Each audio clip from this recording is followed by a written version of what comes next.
ଉପସ୍ଥାପନା କରିଛନ୍ତି କବି ପ୍ରସାଦ ମିଶ୍ର।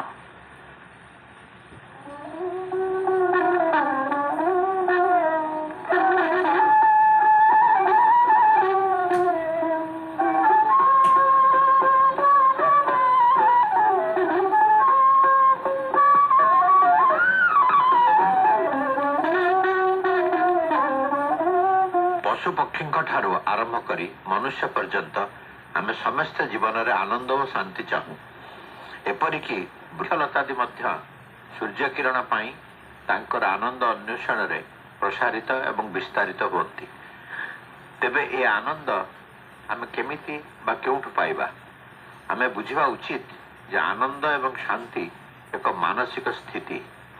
ଶରୀର ହୁଏତ ପ୍ରଭାବ ପକାଇପାରେ ବା ପରିବେଶ, ଆମର ଧନ ସମ୍ପତ୍ତି କିଛି କିଛି ସାହାଯ୍ୟ କରିପାରେ, କିନ୍ତୁ ଆମର ପ୍ରକୃତ ଆନନ୍ଦ ମୁଖ୍ୟତଃ ଆମର ମନ ଏବଂ ମନୋଭାବ ଉପରେ ନିର୍ଭର କରେ।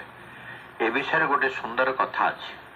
ଜଣେ ବୟସ୍କ ଲୋକ ଗୋଟିଏ ବୃଦ୍ଧାବସ୍ଥାରେ ଲୋକଙ୍କ ପାଇଁ ନିର୍ମିତ ବାସସ୍ଥାନକୁ ଗଲେ। ସେ ସେଠାରେ ରହିବାକୁ ଚାହୁଁଥିଲେ। ସେଠାରେ ତାଙ୍କୁ କେଉଁ ରୁମ୍ଟି ଦିଆଯାଇଛି ତାଙ୍କୁ କୁହାଗଲା ଏବଂ ତାଙ୍କୁ କୁହାଗଲା ଯେ ରୁମ୍ଟି ସଫା କରି ତାଙ୍କର ବ୍ୟବହାର ପାଇଁ ରଖାଯାଇଛି।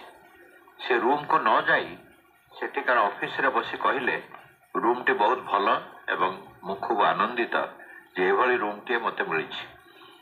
ଏକଥା ଶୁଣି ଅଫିସର ସେକ୍ରେଟାରୀ ଆଶ୍ଚର୍ଯ୍ୟ ହୋଇ ତାଙ୍କୁ କହିଲେ, ଆପଣ ତ ରୁମ୍ଟି ଏପର୍ଯ୍ୟନ୍ତ ଦେଖିନାହାନ୍ତି, କିପରି କହୁଛନ୍ତି ଯେ ଆପଣ ଅତ୍ୟନ୍ତ ଆନନ୍ଦିତ?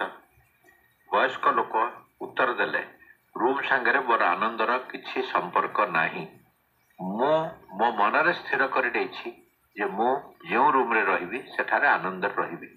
ଏଇଟା ମୋର ମନର ସିଦ୍ଧାନ୍ତ, ରୁମ୍ର ନୁହେଁ। ତେଣୁ ରୁମ୍ର ଅବସ୍ଥା ଅନୁସାରେ ମୋର ଆନନ୍ଦ ନିର୍ଭର କରେ ନାହିଁ। ଏଇ କଥାରୁ ଆମେ ଶିଖିବା ଉଚିତ ଯେ ଆମ ମନ ଉପରେ ଅଧିକାଂଶ କ୍ଷେତ୍ରରେ ଆମର ଆନନ୍ଦ ନିର୍ଭର କରେ। ତେଣୁ ଆମ ମନକୁ ସଦାସର୍ବଦା ଶାନ୍ତ ଏବଂ ଅବିଚଳିତ ରଖିବା ଦରକାର। ଏକଥା ସବୁ ଧର୍ମରେ ସବୁ ଶାସ୍ତ୍ରରେ କୁହାଯାଇଛି। ଏଥିପାଇଁ ପୂଜା, ଉପାସନା, ଧ୍ୟାନ, ନୀରବରେ କିଛି ସମୟ ଶାନ୍ତ ରହିବା ଅତ୍ୟନ୍ତ ସହାୟକ। ପରମେଶ୍ୱରଙ୍କୁ ସତ୍, ଚିତ୍ ଓ ଆନନ୍ଦ ବୋଲି ବର୍ଣ୍ଣନା କରାଯାଇଛି। ଏଥିରୁ ସ୍ପଷ୍ଟ ହୁଏ ଯେ ଆମର ଜୀବନର ଲକ୍ଷ୍ୟ ହେଉଛି ଆନନ୍ଦ ପ୍ରାପ୍ତି। ଏବେ ନନ୍ଦୋତ୍ସବ ପାଳନ କରାଯାଇଛି। ଏହି ନନ୍ଦ ଶବ୍ଦରୁ ହିଁ ଆନନ୍ଦ ଶବ୍ଦ ସୃଷ୍ଟି ହୋଇଛି।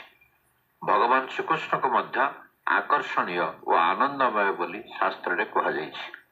ପ୍ରଭୁ ଯୀଶୁଖ୍ରୀଷ୍ଟ, ଭଗବାନ ବୁଦ୍ଧ, ମହାବୀର ଜୈନ ଇତ୍ୟାଦି ଯେତେ ମହାତ୍ମା ଏବଂ ସାଧୁ ସନ୍ଥ ଅବତାରମାନେ ଅଛନ୍ତି, ତାଙ୍କର ମୁଖ ସୌନ୍ଦର୍ଯ୍ୟରେ ଓ ଜୀବନରେ ଦୈନନ୍ଦିନ ବ୍ୟବହାରରେ ଆନନ୍ଦ ବିତରଣ କରିଛନ୍ତି।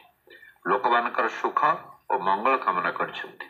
ଆମେ ସମସ୍ତେ ଶୋଇବାକୁ ଭଲ ପାଉ, କାରଣ ନିଦ୍ରାରେ ଆମର ମନ ବିଚଳିତ ହୁଏ ନାହିଁ।